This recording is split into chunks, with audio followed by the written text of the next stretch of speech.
Hello friends, मैं आशा करता हूँ कि आप सब लोग स्वस्थ होंगे और आप अपनी तैयारी को आगे लेके चल रहे होंगे। आज हम एक कुछ मोटिवेशनल कुछ टॉक करेंगे। उसके साथ में हम ये मोटिवेशनल टॉक लेके चल रहे हैं, इसका आप सीधा सीधा एक अपने एथिक्स में, आप जनरल लाइफ में, और आप एक अपना जब भी ब्यूरोक्रेटिक लाइफ आप जाओगे, बनोगे आप ब्यूरोक्रेट, तब उसमें आपको यूजफुल होगी। तो आज हम आपको बताना जो टॉपिक है हमारा वो है कि आपके रियल एनिमी कौन है। जैसे अपन बोलते हैं कि भारत का रियल एनिमी अपन पाकिस्तान है, चाइना है, ऐसे एक कंट्री का एनिमी होता है।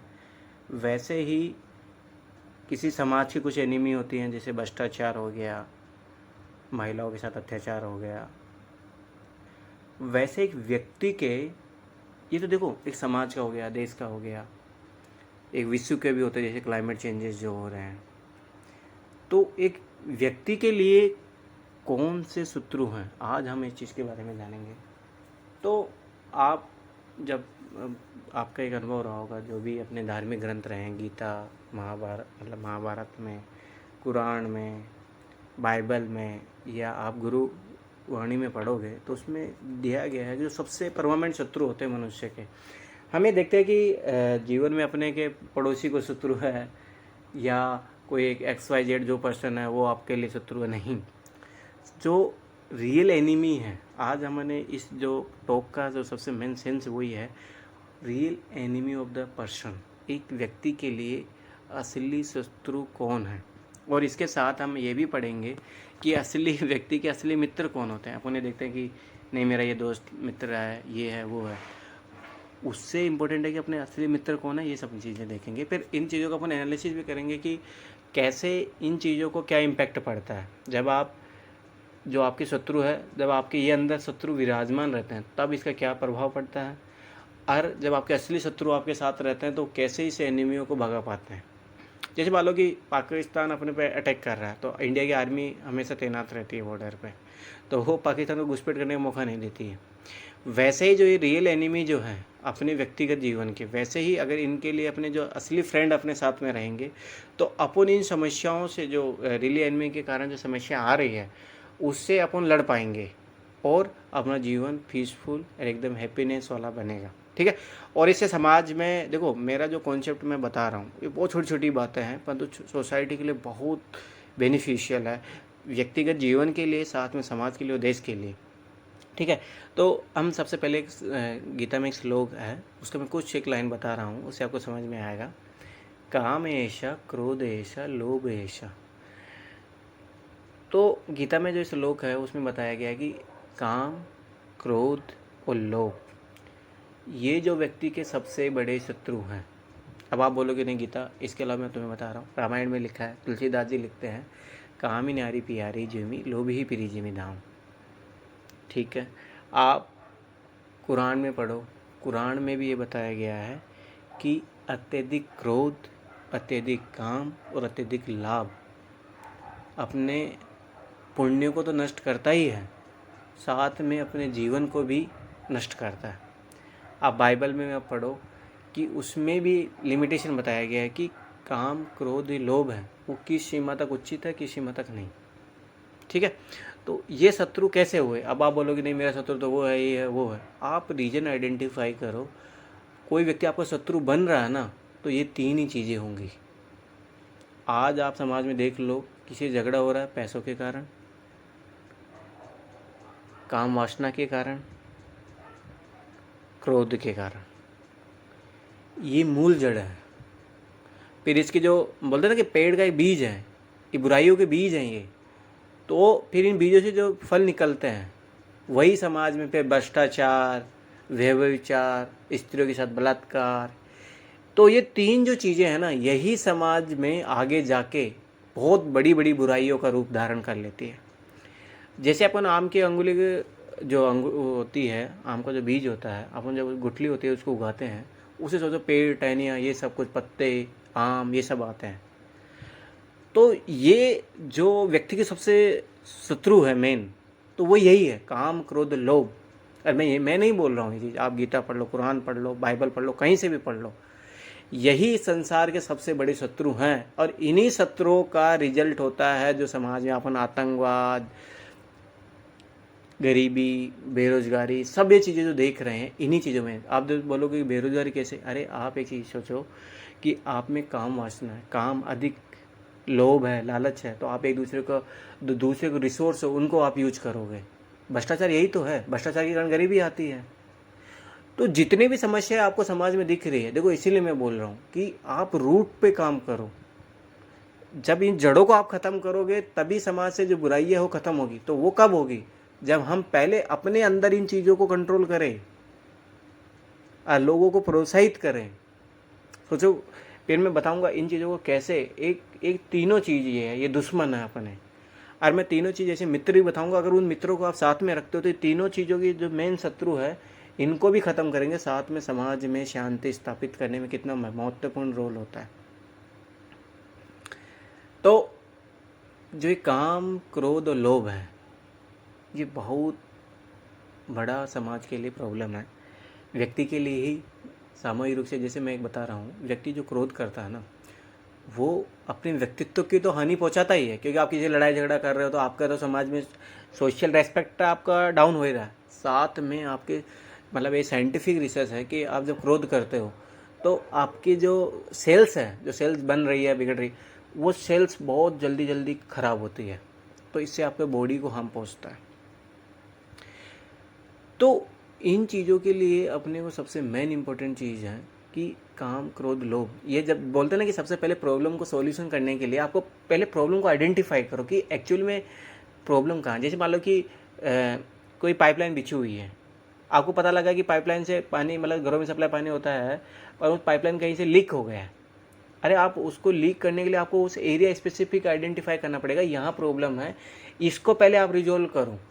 वैसे ही इस समाज में अपन भ्रष्टाचार का देखो, गवर्नमेंट भ्रष्टाचार के लिए समाधान करने की सोच रही है। महिलाओं के प्रति जितने क्राइम हो रहे हैं उसके लिए आप कानून बना रहे हो, ये हो रहा, क्यों नहीं इम्प्लीमेंट हो रहे? क्यों आज भी, क्यों लड़कियों के साथ रेप हो जा रहा है? क्यों आज भी करप्शन बने हैं? क्यों समाज में आज भी बुराइयाँ विद्वान है? कभी आपने सोचा इस चीज़ का? रीज़न यही है कि अपन उस जड़ को नहीं सोच पा रहे। वो मेन प्रॉब्लम क्या, उस रूट कोज पे जाओ। जैसे बोलते हैं ना कि कभी पेड़ का देखना, पेड़ के टहनी को काट दो, उसको काट दो, जब तक उसको तने सहित आपको उखाड़ के नहीं फेंकोगे तब तक तो पेड़ उगेगा, फिर से बड़ा हो जाएगा। यही रीज़न है कि समाज में जो बुराइयां है, भ्रष्टाचार, बलात्कार, ये जितनी भी घटनाएं हैं वो हो रही है क्योंकि जड़ है, वो जड़ खत्म हो ही नहीं रही है, और वो जड़ हर व्यक्ति के अंदर छुपी पड़ी है। जब ये बुराइयाँ सब व्यक्ति के अंदर है तो समाज से वो बुराइयाँ कैसे निकल सकती है, आप ये बताओ। जैसे अपन मान लो कि जो वही है कि रूम में मान लो कि कोई चूहा मर जाता है, चूहा मर गया, आप सेंट मार दिए, हो सकता है थोड़ी देर के लिए आपको, क्षणिक भर आपको कुछ मिले, वो तो वहीं है पे। उस चीज़ से मुक्ति प्राप्त करने का यही है कि चूहे को बाहर निकाल के फेंक दो।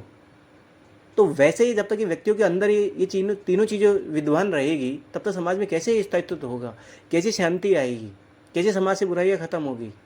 तो इस चीज़ पे चिंतन मनन करो। पहले काम, क्रोध, लोभ, हम इसको कैसे कंट्रोल करें, हमें क्या करना चाहिए। जब तक आप इस समाज की चीज़ों पे बुराइयाँ देखो, वही है, अपन कलेक्टर बनना चाह रहे हैं, ये करेंगे, वो करेंगे, वो करेंगे। अरे पहले आप उस प्रॉब्लम को तो जानो कि कहीं मेरे अंदर ये चीज़ें हैं, तो समझ तो कल मैं भी इसका, बोलते ना कि आप इन चीज़ों से ग्रसित हो तो आप कैसे किसी को कर पाओगे। आपका मान लो कि आपके ब्लड में प्रॉब्लम है, आप किसी को ब्लड दूसरे को दोगे तो उसको भी दिक्कत हो जाएगी। तो आप एक अच्छे ब्यूरोक्रेट बनना चाहते हो, सबसे पहले ये चीज़ें आप अपने जो काम, क्रोध, लोभ है, इसको आप चीज़ों को ख़त्म करो। उसके बाद आप आगे बढ़ो कि आपको क्या बनना है, क्या है, सबसे मेन इंपॉर्टेंट चीज़ है। तभी समाज में आप बुराइयाँ ख़त्म कर पाओगे। तभी क्यों मैं बता रहा हूँ कि रूट कोच को जाना ज़रूरी है। तो ये व्यक्ति के सबसे बड़े शत्रु होते हैं। अब जो अपना जो सेकेंड पार्ट था कि अपने अच्छे मित्र कौन हैं, तो देखो एक चीज़ याद रखना। देखो एक चीज़ याद, इस समाज में समस्या, मतलब इस संसार में समस्या तो समाधान भी है। तो वैसे ही शत्रु हैं तो अपने दोस्त भी हैं जिनको साथ में अपन लेके चलेंगे तो हमेशा ये शत्रु अपने से दूर रहेंगे। पहली चीज़ सत्य, सत्य में वो जयते। याद रखो कि सत्य का सहारा लो। अगर आप जिस दिन एक झूठ का सहारा लेने शुरू कर दोगे उसके लिए आपको 1000 झूठ बोलना पड़ेगा। इसका सबसे बेस्ट रास्ता है कि जब भी आपके जीवन में कभी समस्या है ना, मैं तुम्हें साफ बता रहा हूँ, कभी लगे कि नहीं झूठ का सहारा मैं ले लूँ, सत्य बोल दो आप, 1000 परेशानियों से आप बच जाओगे जीवन में।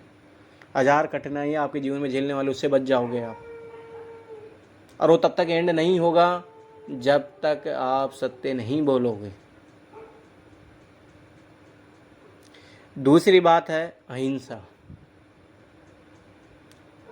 अहिंसा के सिद्धांत का पालन करो। इससे सोसाइटी में हार्मोनी मतलब संतुलन आएगा।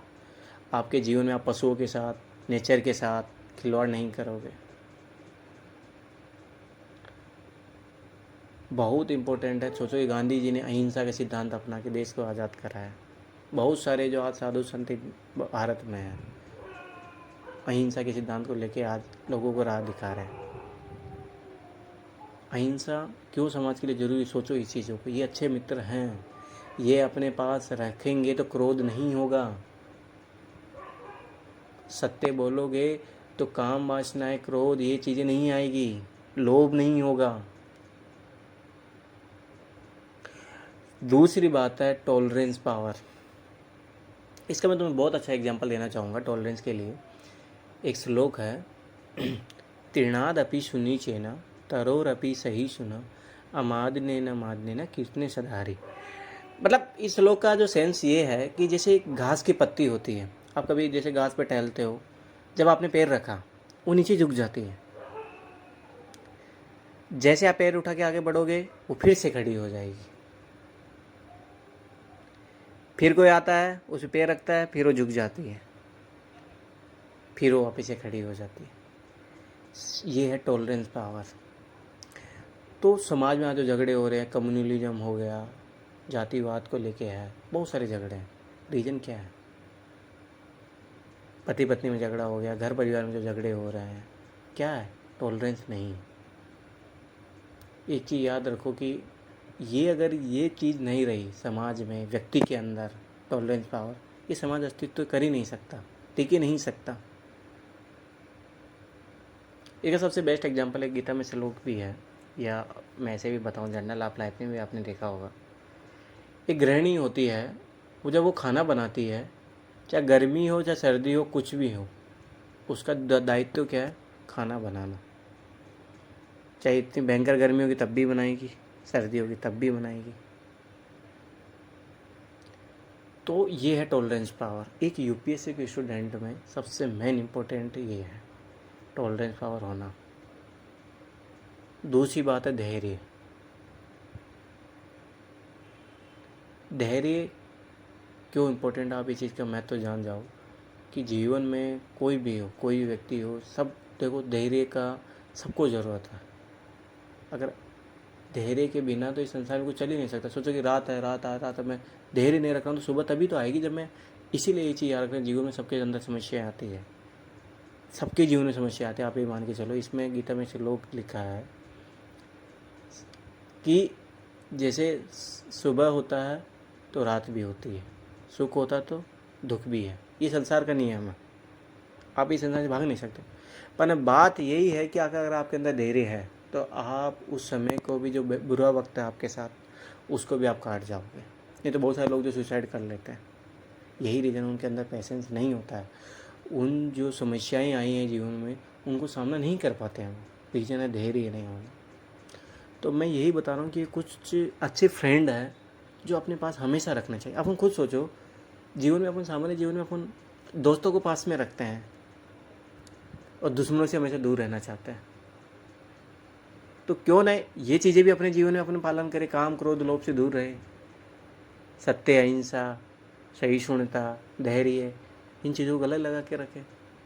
अपने जीवन में तो शांति आएगी, हम समाज में भी शांति स्थापित कर पाएंगे, और समाज शांति स्थापित होगी तो देश में शांति स्थापित हो पाएगी।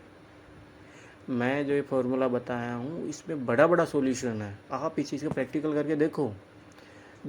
एक चीज़ याद रखना कि बहुत एक मिसकंसेप्शन है समाज में चल रहा है कि मैथ का फॉर्मूला लगाते हैं तो रिजल्ट आ जाता है, देखो ये आ गया, 1 + 1 = 2 होता है।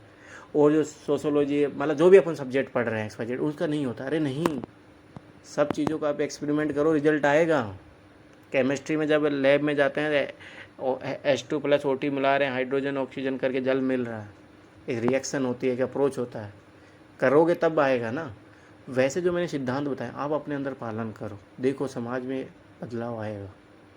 तो एक बदलाव की छवि के साथ, आपके जीवन में सकारात्मक बदलाव के साथ, इसी आशा से मैं आशा करता हूँ कि आप ये चीज़ों को फॉलो करोगे, समाज में प्रमोट करोगे, और ये अति आवश्यक है। मतलब एक बोलते हैं कि इमरजेंसी कंडीशन, अगर आप आज इस चीज़ को लागू नहीं करोगे अपने जीवन के अंदर, समाज के अंदर आप इसको प्रमोट नहीं करोगे, तो सब कुछ अस्त व्यस्त हो जाएगा। तो ये तात्कालीन परिस्थिति है, आपको इन चीज़ों को अपनाना ही पड़ेगा। जो अच्छे मित्र हैं उनका साथ निभाओ, और जो दुश्मन हैं उनसे दूर रहो। तब तक नहीं, समाज में कुछ नहीं हो सकता, आपके अपने जीवन में भी कुछ नहीं कर पाओगे।